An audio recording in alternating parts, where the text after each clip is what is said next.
Биздин оппозиция эмне болду? Бизге оппозиция керекпи? Оппозиция бул үстөмдүк кылган партияга каршы турган кыймыл. Партия, топ же жеке адам. Ал эмне үчүн керек? Эң негизги себеби бар. Бул 3 себеп.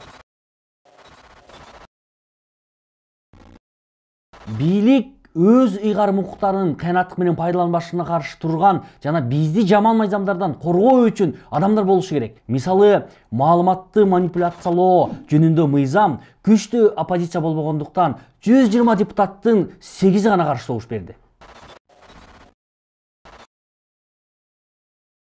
Экинчиси бул атаандаштык. Каалаган партия бийлик үчүн күрөшөт жана бул ал үчүн пайдалуу. Неге? Анткени бийликтин партиясы бийликти сактап калуу үчүн адамдардын көзүнчө жакшы көрүнүүгө аракет кылат. Демек, оппозиция шайлоочулардын көзүнө көрүнүп калбашы үчүн көбүрөөк иштейт. Ал эми оппозиция өз кезегинде башкаруучу бийликтин алсыз жактарын көрсөтөт. Ошентип жарандардын абалы жакшырак.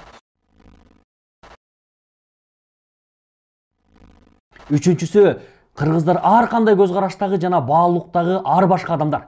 Демек, башкы башкаруучу орган катары парламентте дагы ар кандай топтордун кызыкчылыктары көрсөтүлүшү керек. Эгерде оппозиция болсо, анда бул жакшы парламент. Оппозиция жок, бул жаман парламент. Жалпысына оппозиция бул бийликтин партиялардын көп кетпей, талаптагыдай иштешинин кепилдиги. Бардык өнүккөн жана бай өлкөлөрдө бийликке бири-бирин алмаштыра турган күчтүү оппозиция бар. Мисалга ала кетсек, ал АКШ, Англия, Германия жана Корея.